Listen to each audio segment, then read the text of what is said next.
Il est là.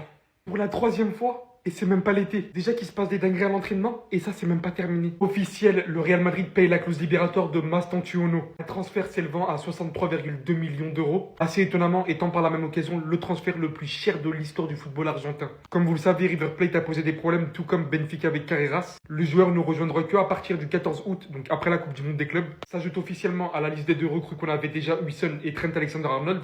Pour un mercato pour l'instant estimé à 108 millions, les trois joueurs compris, comme vous pouvez le voir, dépensés au final assez intelligemment. Thibaut Courtois casse les lignes pour Lucas Vazquez. Si j'en viens à vous parler des entrées, comme je vous en avais parlé depuis un moment, Xabi Alonso tente d'impliquer les gardiens dans la construction du jeu depuis l'arrière. Et par la même occasion fait énormément progresser du coup Thibaut Courtois, balle au pied. Lui qui de base n'était pas non plus un as dans ce sujet-là. De l'autre côté, dès son retour, Xabi Alonso a parlé avec Mbappé, où Hussein est déjà à la baguette avec ses passes arrière, magnifique. Xabi Alonso littéralement en train de transformer Tchouaméni. Mon club pratique enfin le football et ça ne fait que de commencer les gars. Avec un entraîneur comme ça pouvait être que ça. Fight, move, fight, press, press. Un entraînement, hein. Je crois qu'ils ont jamais vu ça de leur vie. Ah ça Ali, la saison n'a même pas commencé, il y en a qui ont même pas vu le coach sans à Kesh, à Mykonos et vous savez déjà les titulaires. Avec ce mangeur de chewing-gum, on avait le droit au compo 3 heures à l'avance, mais lui il a pété les plombs. Tout le monde a tous là, tous. Dites-moi en commentaire, ça vous va ça? Vous voyez pas quelque chose qui manque, quelque chose qui vous gêne? Il a vraiment mis ce mordeur, ce catcheur devant lui. Vous êtes sûr il connaît le football? Il s'est pas branché live Adil Rami? Parce que moi c'était devenu mon rituel et après chaque match du Real, débrief Adil Rami. Critiquez-le si vous voulez, mais il disait pas n'importe quoi. Merci Adil, c'est toi qui m'as éclairé. Comment il a pu passer d'une saison top défenseur à ça? C'est l'heure de ressortir les maillots. Free Asensio? Oui, il y a une faute parce que j'ai un poteau, il sait pas écrire. Et puis au milieu là, c'est pas vous qui avez dit il manque un bowler, quelqu'un qui... Pourquoi ça vous va? Vous avez oublié mon frère? Vous avez oublié que Kama doit intégrer le 11. Doit vous ressortir les screens comme chaque année où vous dites que Eduardo ne doit plus jamais quitter ce 11. Ah non, comme il s'est blessé au moment où on s'est fait éliminer ou rien aller, ça y est, ça l'a oublié. Vous le voyez vraiment comme un remplaçant?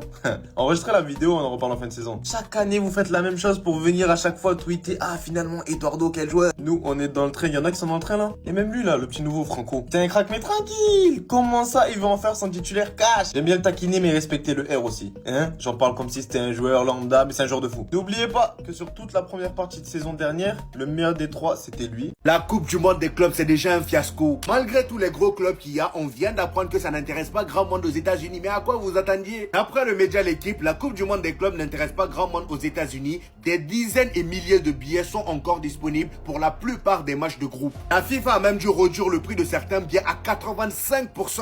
Vous vous rendez compte? 85% les amis. La compétition est ignorée par les grands médias américains. Bah oui. Mais franchement, vous aurez pu faire ça au Brésil ou soit dans un pays européen. Eh non, il fallait que ça soit dans le pays de Donald Trump. Et c'est pas tout, hein, vous allez voir. La FIFA envisage une Coupe du Monde des clubs à 48 équipes dès 2029. Si l'édition 2025 est un succès, la FIFA lancera une discussion pour élargir le format. L'objectif est d'inclure de plus grandes équipes européennes comme Arsenal, l'AC Milan ou même le FC Barcelone. Tout ça c'est bien beau, mais vous avez bien précisé s'il y a un succès cette année. Sauf que là, ça m'étonnerait qu'il y ait un gros succès. Dans tous les pays qu'il y a au monde, vous avez vu nulle part où faire cette compétition là. Ces pays où on appelle football cher là, Soxer, et vous allez mettre la compétition. Voilà maintenant les résultats. Et pourtant, il y a de très belles choses qui ont été planifiées. Une caméra dédiée à Lionel Messi sur tous les matchs. En gros, le frérot, pendant tous ces matchs, il aura une caméra braquée sur sa tronche. Des arbitres équipés de caméras. Les entraîneurs et adjoints seront sonorisés. Il y aura même des images du vestiaire. Tout ça là, c'est bien, mais ramener du public, nous on veut de l'ambiance. Non les gars c'est trop, tout le monde est en train de traiter la nouvelle meuf de Arnold Trent les gars, par rapport à son long cou là. Mais venez on parle d'un vrai truc, pourquoi tous les joueurs du Real Madrid les gars ils ont toujours une gadji et le seul qui en a pas les gars c'est Mobutu? Non parce qu'il faut vraiment élucider ce problème. L'ancien les gars il a 27 ans, il a toujours pas coffré. Il a pas coffré de Ballon d'Or, il a pas coffré de Champions League, il a pas coffré de gadji, mais qu'est-ce qu'il a coffré? Bon les gars, il a la Coupe du Monde. On peut pas nier, il a la Coupe du Monde. Soulier d'or de tous les trucs possibles, le buteur par excellence on va dire, mais sinon... où est Tagadji? T'as vu les Lamine Yamal les gars, même s'il était jeune, la rupture qu'il a eu avec Alex Padilla, ça lui a permis de devenir un antagoniste. Vinicius t'as vu, il a plus de meufs actuellement, mais il avait des meufs. Asensio les gars, il avait une meuf, il a traîné dans des bails bizarres où il était pas coupable bien évidemment. Mais t'as vu, t'as des Courtois les gars, ils sont allés dans l'équipe même de son équipe avec la meuf de De Bruyne. Mais t'es en train de me dire Kylian Mbappé les gars, entre avant et maintenant, dites-vous il y a une seule chose qui a changé, c'est ses contours. Non je suis désolé mon ref, juste il les laisse pousser. Je vous promets les gars, on connaît Mobutu. Mobutu il a une gadji, Mobutu va venir nous choquer. Non je suis désolé. En tout cas les gars, si vous voulez péter le maillot fiable et sûr comme d'habitude, Street Player en bio avec le code HKFoot25. Oui, je vais monter au créneau pour toi. Oui, je vais te défendre. Bien sûr qu'un fan de football qui se respecte doit se battre pour défendre Rafinha cette saison.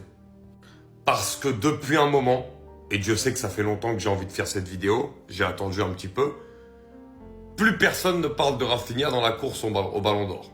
D'ailleurs, c'est depuis l'élimination du Barça face à l'Inter en Ligue des Champions.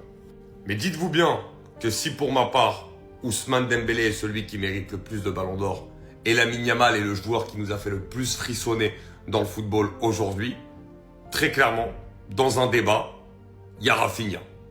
Il faut pas l'oublier. Parce que tout le monde l'oublie. Mais n'oubliez pas que dans tous les matchs importants, que ce soit des matchs à élimination directe, que ce soit des gros matchs en championnat, en Coupe du Roi, Rafinha a toujours été le game changer du Barça parce qu'il a toujours été décisif.